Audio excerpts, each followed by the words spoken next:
Hello, greetings. Still recuperating.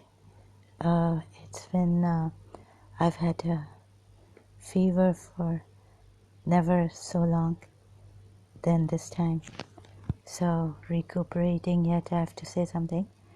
I just came across a fellow, ex-Agha Khani Ismaili, and started to think about his videos. Just listening to this episode, Urdu episode on the cult of Ismailism, but that he's mentioned with due respect. I don't like to put someone down, but then the thing is that he's wrong about saying that. Again, I've said it. Islam is not a cult, but that Agha Khanis or Shias have made it into a cult. That's not true. I disagree, vehemently. And as for, Taliban's killing of the Shias or these extremists in Pakistan, that's why I've picked up this phone to say that this reminder that in Surah Fajr, when the Lord cometh, right? So it says Rabbuka, yani the Lord himself cometh, and angels with him. So whether you take it metaphorically or you take it the way it is written, I don't know. It's very, very confusing. We thought our Imam Sahib Zaman, 12 verse Shias, that Imam will come and he's God's representative. We never said he is God on earth, but the Quran itself is saying that he is the Lord. And what is Rab? Rab is, if you find out the meaning of Rab, Rab is the nourisher. And what is the definition behind Rab, Ya Rab, right? So there's one in Surah Fajr, and I've commented there, so that in Pakistan and elsewhere, the Shias are not targeted. Because one thing, I'm sorry, my brother Salim Lalani, I've subscribed to his channel, has said that Islam, whichever religion has a Asmani, sky god, that is a religion, it is not a cult. But here we have a lot of, in Islam, in the Quran itself, where Prophet Muhammad is exalted in Surah Fath, but we don't see that. We mistranslate and we put it in Surah Fath, the ayat that Allah exalt Allah. Actually, it means exalt the messenger of Allah. Glorify his name morning and evening. So that's a cult. And it is a cult if you take into consideration these Quran ayats that I've given you. Surah Fath, sorry, I've forgotten. I think it's a 22 verse. Oh, sorry. Surah Fajr ayat. Let me just see. Yes, hello. It is verse 22. Sorry, I have this dry throat and coughing a little bit. Quite weak to talk, but I'll do my best. So, and your Lord will come, and the angels as well, lined up in rows. See, it says,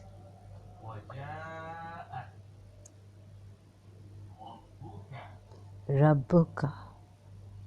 Rabbuka. So what is Rab?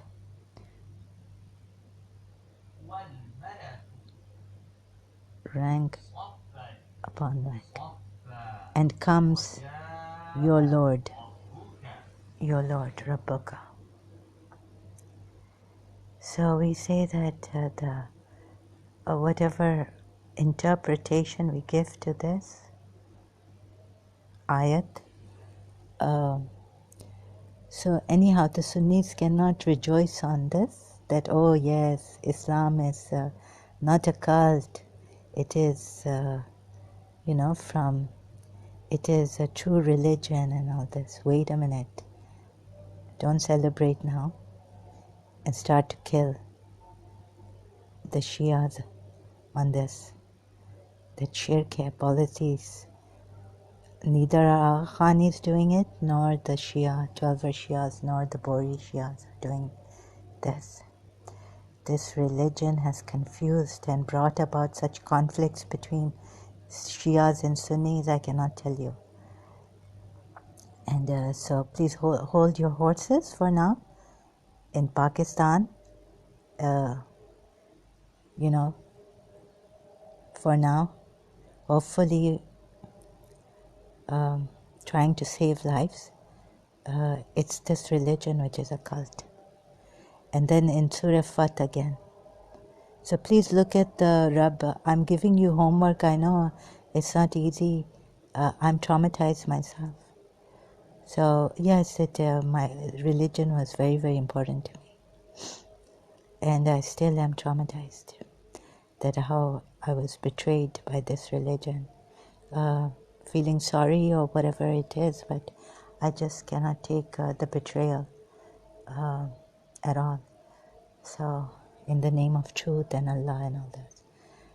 Surah Fath Ayat, going back to Surah Fath Ayat. Please look at the word Rabb and Sunnis have their different interpretations of the Quran, and Shias may have their different interpretations, but we all believed in this religion and of the God that is beyond our reach. So only the God's representatives can give us we can reach, or through methods like Salah, fasting and rituals and all this. So it's still a cult. आसमानी खुदा अल्लाह कैसे है कि उनको messenger, he has to send a messenger. What kind of a sky god is he? That it depends on messengers to be sent down. And that's not even the truth, because the messenger has become exalted. You have to exalt him. And another ayat really confusing is that Allah and the angels send whatever blessings we say. It's like a pray to, actually, what it means and all this. So I haven't gone deeper into studying of that ayat in Surah Azab or Surah Nur. You also send blessings, or believers, or send blessings on the Prophet, Messenger of Allah.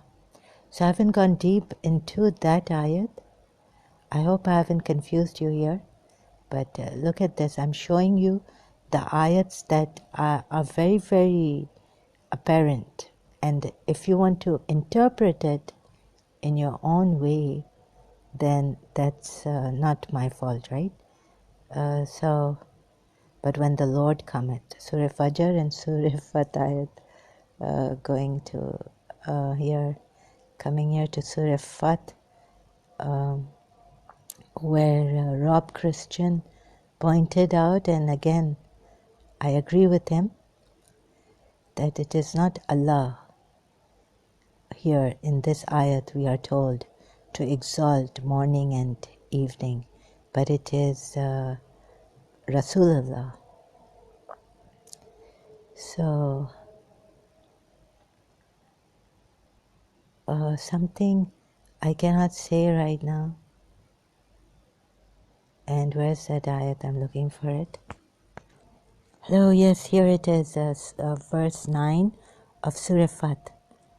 So that you, O people, believe in Allah and His Messenger, and support Him, and revere Him, and pronounce His purity morning and evening.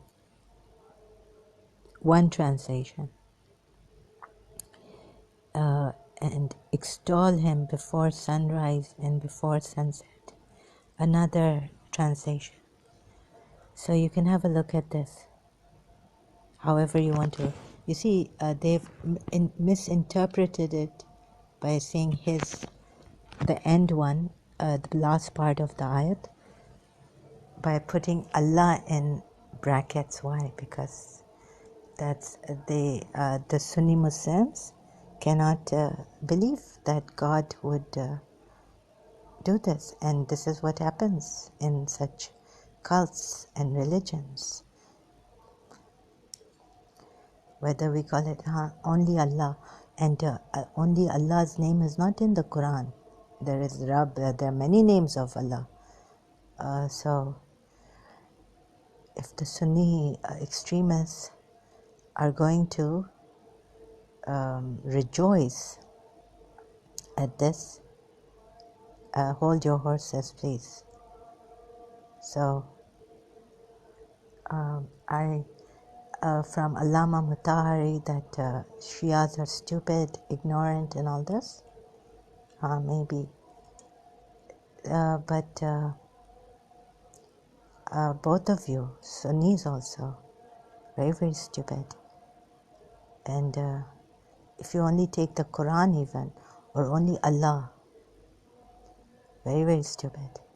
And anyways, the hadith, Abu Bakr said that Muhammad is dead. If you worship Muhammad, know that he's dead. And Allah lives on. So who are you really following? You are not following Muhammad. You are following Abu Bakr, Quran, Abu Bakr's way. So you have to follow somebody here other than Allah or Allah's representative. So after Muhammad dies, Abu Bakr. And I wonder if yesterday also, there's one thing about in the Sunni hadiths. I was listening to this ex-Muslim on someone's YouTube channel, and I won't name, but that when they were saying about that hadith from the Sunnis sources, that Hazrat Aisha, I often wondered why. How could Abu Bakr give his daughter 6 years old? So there's a hadith which says that Aisha, Hazrat Aisha says that my mother came and I didn't see any love in her. She was like cold. She held her hand, or took her to take a bath and dress her up for Muhammad. Could Muhammad have cornered Abu Bakr? We were told as Shias that Abu Bakr cornered Muhammad to marry his daughter, 6 or 9 years old, consummated.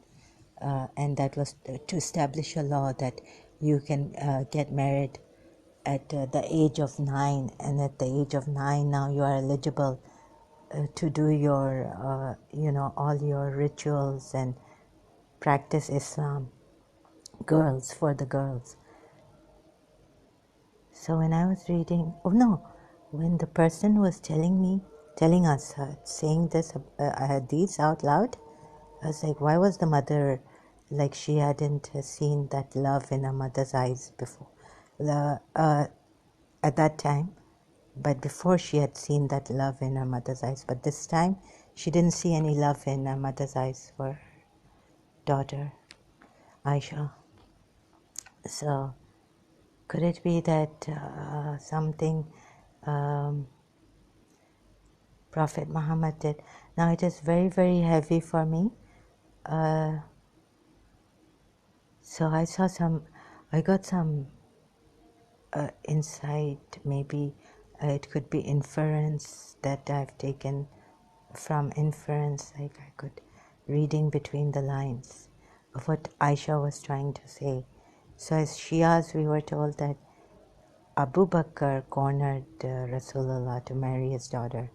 But now, regarding the Sunni hadith, I feel that did Prophet Muhammad corner Abu Bakr, or put them under duress of some sort?